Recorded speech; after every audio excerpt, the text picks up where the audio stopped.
Shalom everyone and Shana Tova. Happy New Year. We're starting a new year. We're just in the process of starting a new year.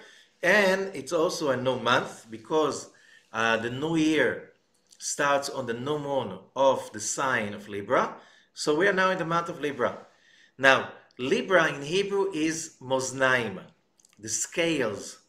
Okay, in other languages, Libra means scales and balance and so on. And the name of the parasha is Ha'azinu.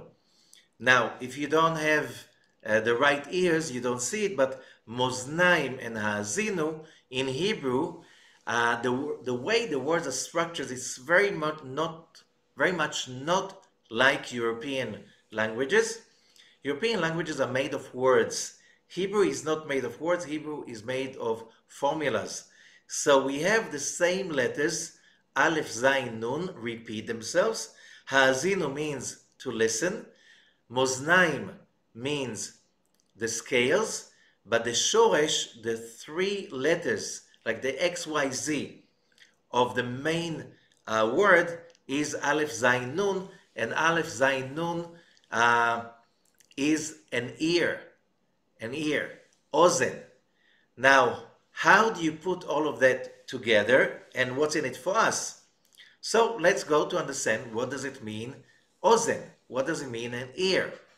Now, if you learn the Kabbalistic language, which is called the language of branches, which basically says the world, the real true world beyond the five senses, is so far away from our physical senses and the logic of the physical senses, we have no idea how it looks like. However, we can extrapolate because every concept, every force, every structure in the spiritual metaphysical universe beyond the five senses and the logic of our five senses, everything like this has a branch, which means kind of a shadow or an extension into our very limited dimension of perception. And that's why it's called the language of branches. First you learn about the branches, then you start to extrapolate from the branch to the source in the upper real true universe.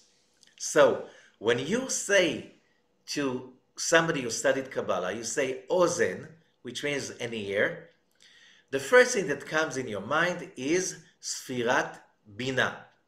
When you're talking about the symbolism, the Sefirot in the tree of life, you have Keter, Chokhmah, Bina, and so on. So Chokhmah is the eyes, Bina, the ears. So Ozen means Bina. And what does Bina mean also to us? Bina is the bottom Sephirah of the upper three. Let me translate it to human language. When we speak about the different dimensions of our universe and the structure, so when we are talking about our physical dimension, that's Malchut. This is the world of action, this is the world of limitation, this is the world of tikkun, correction. This is the world that we're here to act upon returning to the godliness, which means the Creator himself created the perfect universe and he created all us, his creatures, the souls, in a perfect state. However, he imprinted his image in our nature, which means we have the need to create, we have the need to be independent, we have the need to be the cause and not the effect, and therefore we have the need to create on our own, and that is the reason why there is this great question that says, why do bad things happen to good people? Or shortly, why? Or where is justice? Why it's not fair? And the answer is, the world was created in an imperfect state, the world we know, and we were created far away from godliness so we can create that connection and we can have ownership over the creation that we created, which means each one of us, each human being is a universe of its own. That's how it's being said. So whoever saves a soul saves a whole universe. However, that universe that belongs to me, to each one of you, this universe is disconnected, in a big part is disconnected from the Creator and from godliness. And when I connect myself back to the tree of life, to the Creator, to the bliss and the flow of the Creator, that's my connection. And therefore, the world was created over one amazing, great concept, which is called Teshuvah. Wrongly translated into repentance, truly translated according to the Zohar, but also according to simple Hebrew, Teshuvah means to return. What does it mean? It's not to repent, it's to return. What does it mean? We came from godliness, went down through the ladder of devolution into a universe of darkness, negativity, addictions, pain, suffering, injustice, and whatever you just name it, in order for us to return to connect to the tree of life. And now when we are connected to the tree of life, we own that connection, and therefore we can really surely enjoy that connection. That's the purpose of human life. The main purpose, no other purpose. This is the real purpose, to return, to reconnect. So you want to say, so these days, the 10 days between Rosh Hashanah and Yom Kippur, have a great, great quality in which there is a huge cosmic transformation that I won't go into the details right now, because that's very, very, very, very deep. It's like it's deeper than brain surgery, okay? But it is a surgery. The Creator is doing a surgery on each one of us for 10 consecutive days, from Rosh Hashanah till Yom Kippur. By the way, that continues on Sukkot, and later on to Simchat Torah. Only then the structure is really completed, so we are ready for a new year. So we're going through an overall reconstruction, changing, cleansing, and so on. And that's why these 10 days from Rosh Hashanah to Yom Kippur are called the days of Teshuvah, the days of reconnection, because we have a godly help that is doing right now an operation on our souls to be able to reconnect us back to the source, so we can get enough charge of life force for another year. Life force means life, which means, are you going to be alive, or you're just going to be dragging there in the, when your battery is in the red and you hardly move because you don't have energy for anything? Or are we going to have like a strong connection to energy, so we can make changes, really create whatever we can create in order to connect to the tree of life for this year? All of that is happening right now, while as I talk, during the 10 days, and therefore the Shabbat between Rosh Hashanah and Yom Kippur, the coming Shabbat, is called Shabbat Shuvah or Shabbat Shuvah. Both means the same, the Shabbat of return. Now, the same way, if you remember, there was no blowing of the shofar on Shabbat Rosh Hashanah. Why? Because the power of Shabbat is the strongest force in the universe to sweeten judgments. Okay? So that means that if the Shabbat is doing the sweetening of the judgments, I don't need the shofar. And the shofar, by the way, is a connection to Binah, because how do you sweeten the judgments? When you draw the life force from that sephirah, that metaphysical spiritual dimension beyond the five senses, that is called bina. In Hebrew, it means understanding, but it's much deeper than understanding. But the code word is bina or ozen, an ear.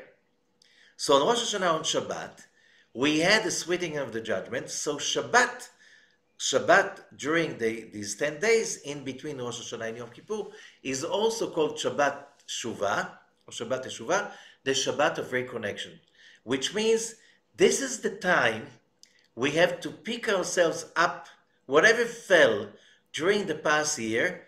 And many of us are carrying all kinds of damages, traumas from who knows how long ago. And all of these aspects of our personality that are in a state of disconnection.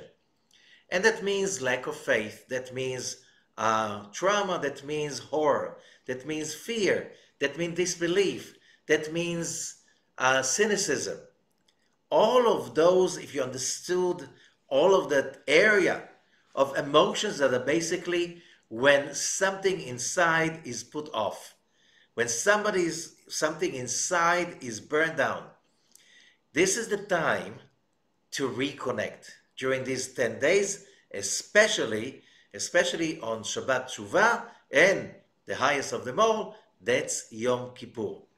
So the whole story is about that ability to connect in a way that no other time along the year we have such an option to transform, to ascend, and to reconnect to the source.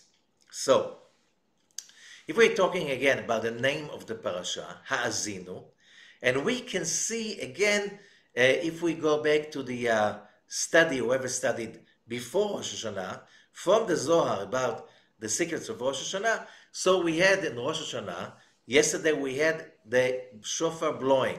And the shofar blowing, the Zohar is teaching us, is about the Creator helping us to rebalance. What we said, izun, to balance. Also in the ear, you have the three arches of the balance organ in our body. And why three arches? So we have the three arches is like, if we're talking about the three-dimensional universe, you need three arches to get your position in space. However, in the real spiritual world, these three dimensions, they are a manifestation of higher dimensions, and these three dimensions are called chesed, loving kindness, on one side, the right column. Then you have the left column, which is judgment, din, or gevura, overcoming. This is another meaning for gevura, the real meaning. And you have mercy, rachamim, in the middle. So right column, chesed, left column, gevura, din, and center column, tiferet, rachamim. Okay, so we have right as the chesed, we have the judgment, and it's also white, red, and green. These are the symbolism of these three forces, that these three forces, when they are not balanced in our life, then we are in a trouble. Things don't flow properly. So, let's say, I gave this example so many times, you open a business, and what do they say? Start with the right foot. What does it mean? What if I got into the building by mistake with the left foot? Is it a bad omen? No. Start with the right foot. Is about what's your intention. What's the value you want to give when you open that business? If you're not in it for the value you want to give, you have a problem. If you're just coming to business and just want to make money, the customers will feel that you're a taker, you're not a giver. And who wants to do business with a taker? People need to do business with you, and it's not just business, it's getting married also. If you're coming just to take, I want a spouse that will do this for me, and this for me, and this for me, and this for me, and that, and I'll take that, and I'll take that, and it will be amazing. Okay? And what are you willing to really share on the option? Oh, I'm begging myself, that's good enough. No, it's not good enough. If you don't have the right column to start with. That's starting with the right foot. It's what is the value, what is the sharing, what is the chesed I'm putting into that I'm just starting right now. Relationships, business, whatever in life.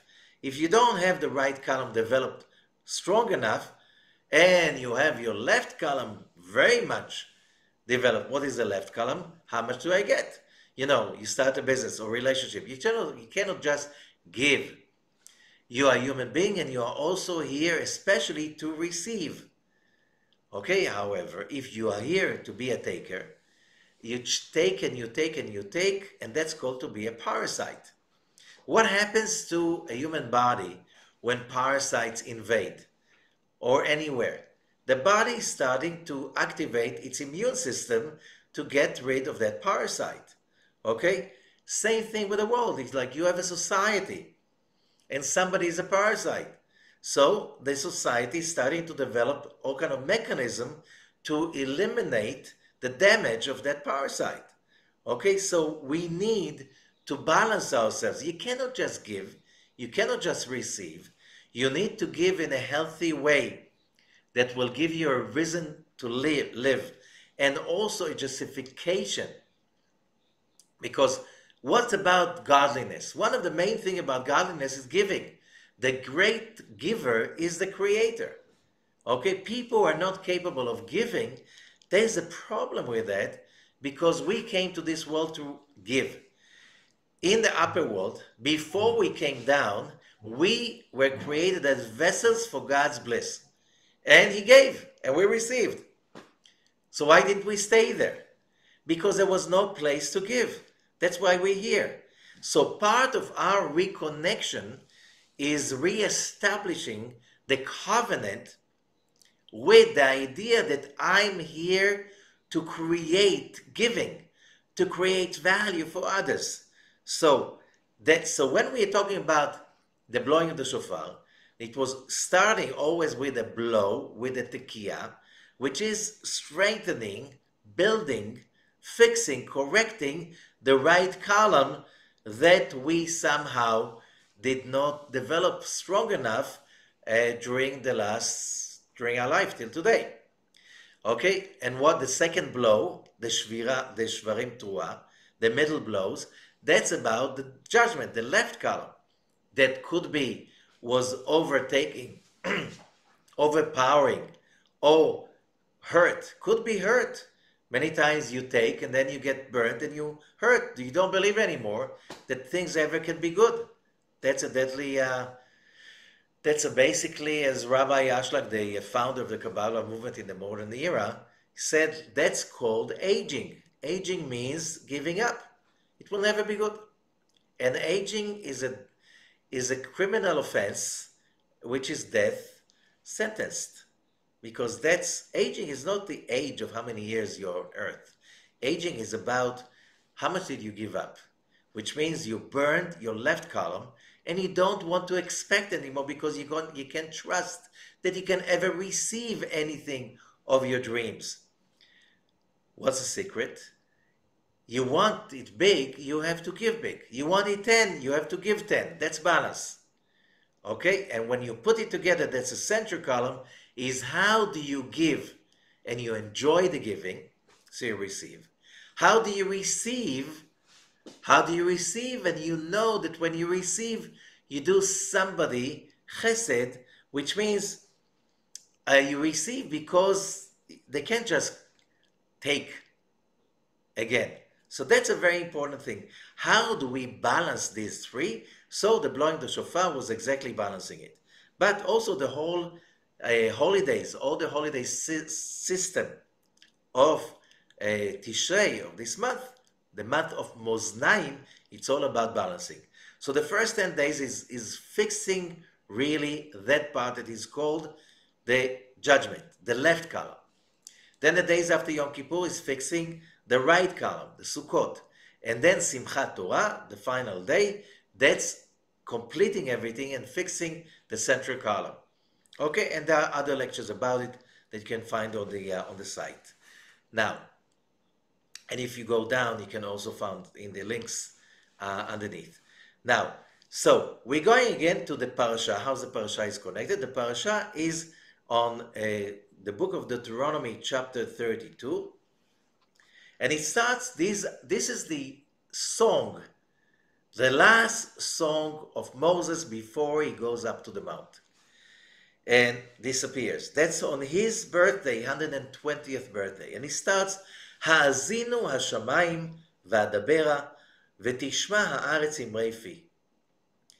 Listen, heavens, and I will speak, and the earth will hear the words of my mouth. So it starts with Ha'azinu, listen.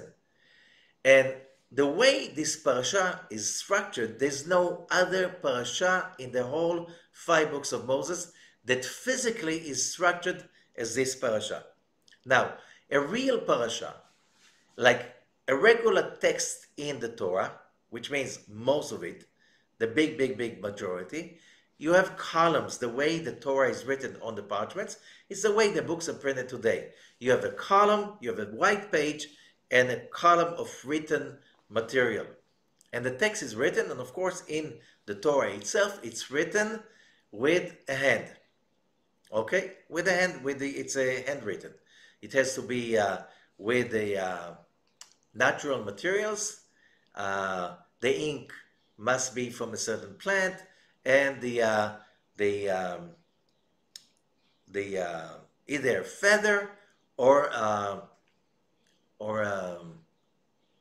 kind of those plants that grow on the river, like papyrus or something like this, that you can use as a written material, as a pen with the ink. If I forgot the word. Okay, so now when it's being written, there are laws how the Torah is being written, which means the many laws, and one of them, that this parasha is never starting on the top of the page, is starting after few lines on the top. So the top is like a regular paragraph, which is written from right to left of the whole page, and Parashat Ha'azinu is written in 2 columns. So what happened is that the beginning of the page, the few lines of normal writing, then you have 2 columns. The next page in the Torah, you have 2 columns, and then the bottom, you have a regular column. So what do you have? You have something that looks like a big N in the first column, and the second column, it looks like a big U. So what do you have? Look at it carefully. You have 3 column system, right? You have right column, left column, and like a doorway, right? So you have the lintel and the 2 posts. So you have right, left, and center. As we said, Ha'azinu, an ear, the 3 parts of the ear, the 3 arches of the balance system in the ear. And on the second column, you have also the same thing, but now it's upside down. So it looks like a big N and a big U. And you have, again, you have that thing about 3 forces to balance. So the balance is also between the heaven and the earth. That's why it says, listen the heaven, and I will speak, and the earth will hear the words of my mouth. Which means another aspect of the balance that a human being needs to live in order to create a happy, successful life is the balance between the soul and the body, the heaven and the earth, the spiritual and the physical. Yes, we need to make a living. You need to take care of your body, because if your body is not taken care of, then your spirituality is gone. When you're in pain and discomfort, it's almost impossible to be spiritual, because the pain takes over. So, and the chaos. So we have to understand that the whole concept of this month is about going into a deep thinking. It's not just New Year's resolutions. It's much deeper than that. It's a New Year's overall. It's like It's from the heavens and from the earth.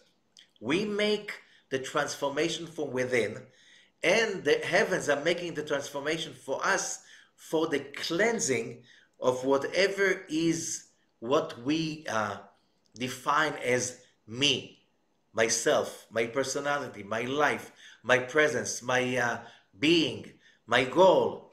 What is that we are here about? That is the time to really concentrate on doing that, and there's a heavenly support for that that will cleanse our souls and our minds.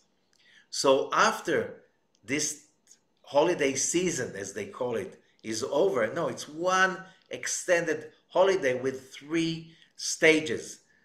As we said, the first 10 days, the days of awe, judgment, but it's also the days of reconnection. And the reconnection is there, waiting for us. So here we are, reconnecting not just to the right state of mind, not just for the covenant, for who we are and what we're standing for, not just for our relationships, either in business or in community, family. Where is the balance? How do we balance everything? So, if you think that you realize that you, in certain relationships, you are the taker. You have to take some resolutions about how you're going to become also a giver. If you're only a giver, you don't allow others to give also and to be creators of their own. That's another issue that you have to take. This is the whole thing about how do we balance our lives, and that's what this is about. The Parashah is Ha'azinu. Then the name of the month is Moznaim. It's all about, and here we are connecting to Sfirat Binah, which is the big ear. Which is the source of health, sustenance, bliss, well-being, and everything else. All of that in one. So Shabbat Ha'azinu, and the whole week till Shabbat, it's all about reconstructing ourselves. And again, remember, because our souls are going right now already through this reconstruction. Today is the 3rd day of the year. So on the first day, there was a reconstruction on the level of Keter. The second day on the level of Chokhmah. Today, the 3rd day, Binah. So again, we have Binah. All of that, but it's going on till Yom Kippur. All of that allows us, it's much easier to do these kind of processes of reevaluating, rebalancing ourselves. And now, there's nothing so balancing as music, and that's Shira. And the whole thing, Ha'azinu, is a poetry. It's not written as a text, it's written as poetry. It rhymes. האזינו השמיים ואדברה ותשמע הארץ אמרי פי. יערוף כמטר לקחי תזל כטל אמרתי. כי סירים עלי דשא וחרבבים עלי עשב. You can hear the pace of the melody. This is a poetry. This is a song. And a song reveals the forces of life more than just words and text, although that words have power and letters have power, but a song has much more power. כי שם השם אקרא אבו גודל אלוקינו. I will call the name of God. Give greatness to our God. Okay, so in English it sounds horrible. In Hebrew, you have to learn Hebrew. And then it speaks about praising the Creator in a way that there's no other place in the whole Torah like doing that. הצור תמים פעולו, כי כל דרכיו משפט. The Creator is being called also my rock. You know that went into English also through the translation. His actions are always complete, balanced. Ki chol drachav mishpat, and all his ways, I'm reading verse 4, all his ways are mishpat. Mishpat is wrongly translated into judgment. Judgment is din in Hebrew. Mishpat is balance. Again, we call God during these 10 days in the prayers Hamelech HaMishpat, the King of Mishpat, justice, not judgment, justice. What's the difference? That Mishpat is about, the Zohar is teaching us, balancing. When people come to court, you're not supposed to, according to the Torah law, you're not, if you are the judge, you're not supposed to punish them. You're supposed to rebalance them. You know, they call a jail in America correctional facility. It's not. Everybody knows that. Okay, very few people get corrected. Okay, and especially so that's why the Torah has no jail as a punishment. There's no, and really the Torah has no punishments. And again, God does not have punishments. All what we go through are means of correction. Sometimes we fall, we lose a lot, but we go through a process and then we realize at the end of the process that thank God I fell, I collapsed, and therefore I changed my attitude, and you know what? I corrected and balanced my attitude. Right now I'm much better before I fell. So I did not, the falling was not a punishment. The falling was a correctional issue, opportunity, which means it gave me, through the pain, through the loss, through the fear, through putting me on a place I had to fight for myself, and I had to change and transform my attitude, and the result was a correction. That's called mishpat. Mishpat is when something was out of balance, not really working, not really functional, and now it is functional. That is the concept of this week. It's about finding in ourselves whatever is not functional, whatever is not serving us, whatever is not helping us connect above and below. You know what the sages are saying? Sages are saying whoever is okay with people is okay with God. You cannot be okay with God and hate people. Doesn't work. Why? They are his creatures. If you love God, how can you hate his creatures? Okay? And how can you make yourselves God messenger to punish people so they will be better? You need a lot of love to be able to punish someone with so much love that they will feel it helps them to change. El emunah ve'en avel. God is the God of faith, and there is no injustice. Tzaddik v'yashau. He is righteous. What do you mean he's righteous? God is righteous. Why? God has evil inclinations, so we have to overcome. What is about this? So you have to understand, what is a tzaddik, a righteous person?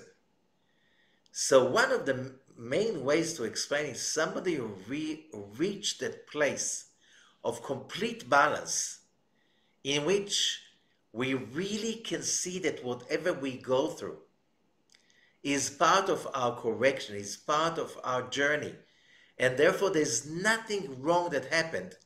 That's a righteous person. Why it's a righteous person? Because let's try to use the English. Because a righteous person is a person that says that everything that ever happened to me was right. Righteous person. Everything was right. Everything is right. Everything will be right, because everything is from the Creator. There's nothing but Him. So if that's right, He is right. He was always right. Whatever happened to me was right, and the result is it only made me grow. When you look like this at the past, that everything that happened was amazing, even if I didn't see that at that moment, even if I thought at that moment that it's unfair and bad things happen to good people, when I realized that never happened, it was always right. It was always the best thing that could happen. What does it do to the me of the now when I realize that all what I went through in the past was always for the better? It's a very safe, clean, comfortable place of true well-being. When I look at the past without anger, without resentment, without post-traumatic, whatever they call it today, emotions, and I look at the past and I say it was always amazing, even though I didn't see it that time. The well-being that you reach is that well-being of reconnecting to God, because you have no fear of Him. You know He loved you always. He loves you right now, and that will never change. That gives you the ability, the power, the excitement of looking forwards towards the future and saying, if that what happened till now was so great, and I'm such a better place than I was before, can't wait to see me in a year from now. So I'm anticipating the coming year with excitement, with real hopes for greatness, because I know the more I learn, the more I trust, the more I transform, the more I correct myself, the better things are getting. That's the anti-aging medicine of them all, the strongest of them all. Why? As we said before, aging is giving up. We look back about all the things that we got hurt, and we're looking at how we can use that to grow. The excitement about the future is the most healing force that we can ever achieve or reach or experience. This is the story of this parasha. So you can read it again in the, just before that. If we go to verse 6, skip 3 verses. There's a very weird word. I don't even know how to translate it to English, but you can't really. It says, can you really give back to the Creator, or show back if you think He hurt you? Which means, can you spite Him? Okay, because when people derail, they have some complaints. It's like, oh God, where were you when? Or why aren't you so righteous as people say about you?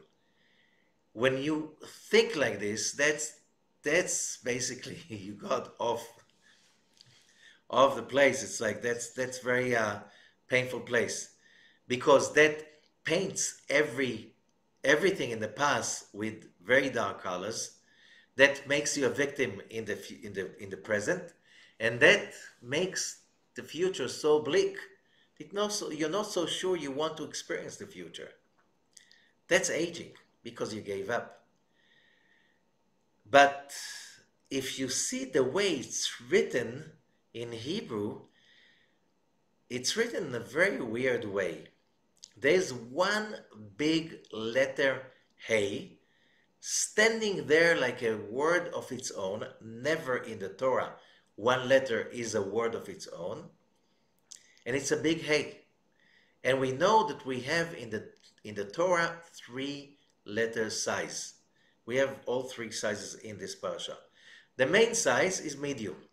The medium size, most of the letters of the Torah, like 99.9%, are medium size. This is connecting to the Torah level, which is the spiritual dimension, which is the intermediate dimension between this physical world and the upper world. That is the level that is called Zeranpin. And that's the Torah, and that's also the size of the letters.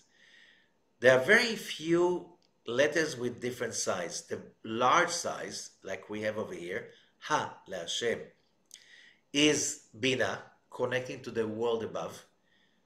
And we know, remember, Bina, Ozen, the ear, but also in the Tetragrammaton, the letter for it is the letter Hey.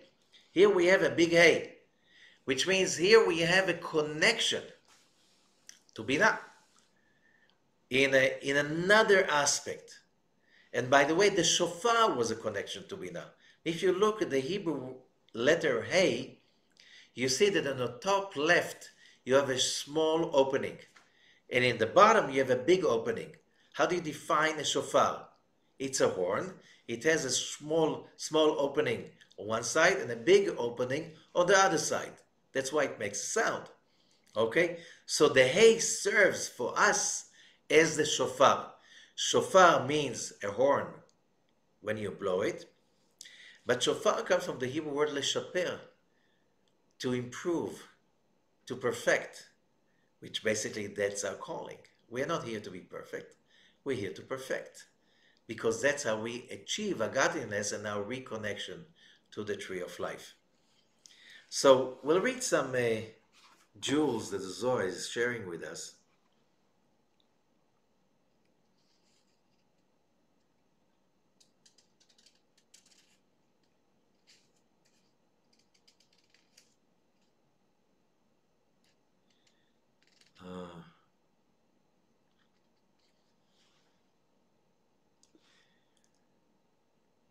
That's the next verse, verse 7, chapter 32. Zechor yemot olam, remember the days of the world.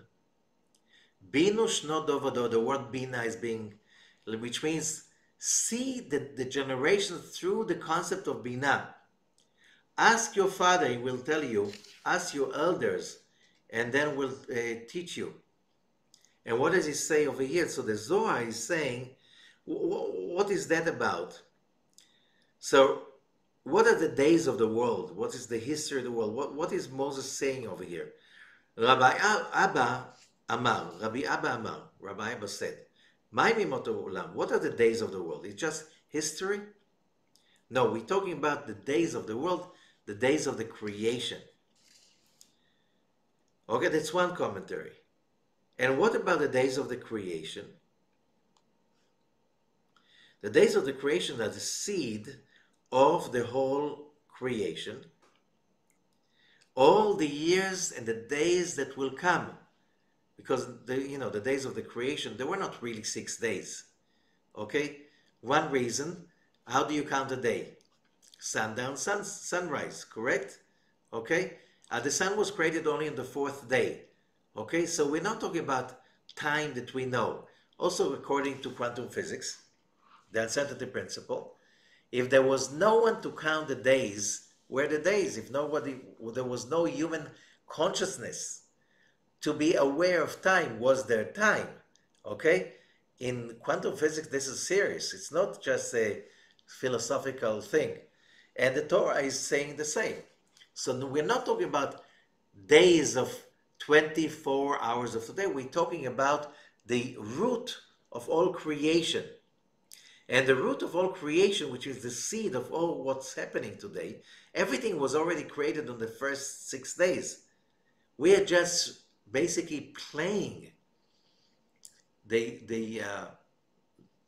destiny that was written, and we have just the ability to transform ourselves or re-edit our life. You know, when you make a movie, on the floor there are tons and tons of footage. Okay, the big job of the editor is to take hundreds of hours of footage and make a great 1.5 hours movie. Okay, how do you do that?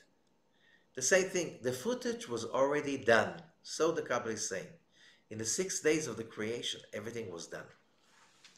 Our job as humans is to know where to make the cut. When is it? When we find ourselves bitter, angry, upset, when we found ourselves that the left column took over and everything became dark and burned out, and we, instead of letting that control us, we shut it down, we go back to reenacting the rules. I need to give, I need to receive. Everything is great, everything is good, and the most important thing, there's only endless light I want to connect to. I don't want to be right, I don't want to be a victim. I don't want to keep grudge. I want you just to be excited about the fact that I have a chance to recreate my life every moment again. That's exactly what. So when I do that, when I down, shut down, and cut down the negative emotions, could be also emotions of stupidity, of excitement about nothing, which is just taking and giving nothing. Okay, I think each one of us knows exactly those moments. When we cut it off and we inject the connection to awe, which is central column, that I know my place, I take total responsibility for who am I, what do I feel, and what do I do. I basically change the movie. I cut the movie and inject something higher. This is the only moment in our lives that we have free will. When we do things that are right and everything is great, whatever flows, that's not a free will. That's the way you are. When everything is miserable and upsetting and so on, and you're just immersed in negativity, you have no free will. The free will is when you step up and recreate your attitude towards life.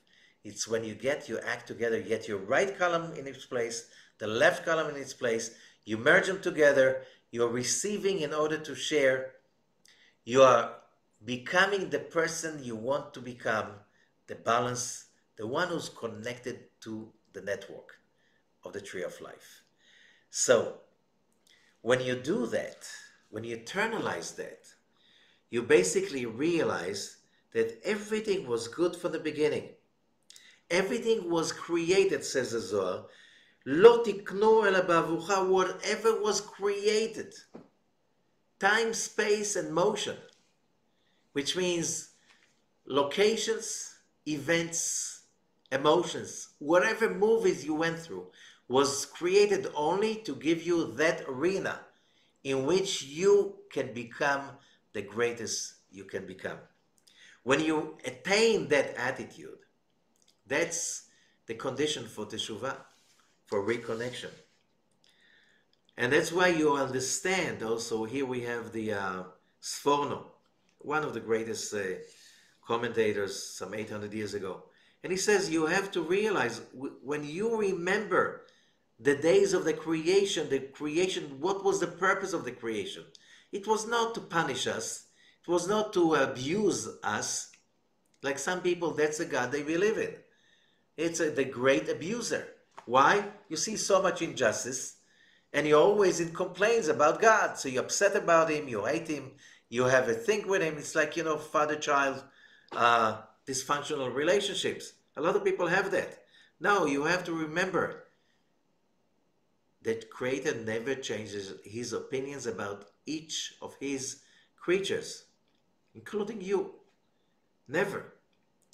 Everything was there, kiven leitiv lamina enoshi.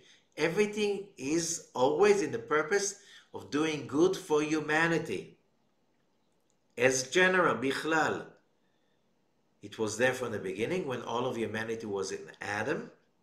We were all in Adam.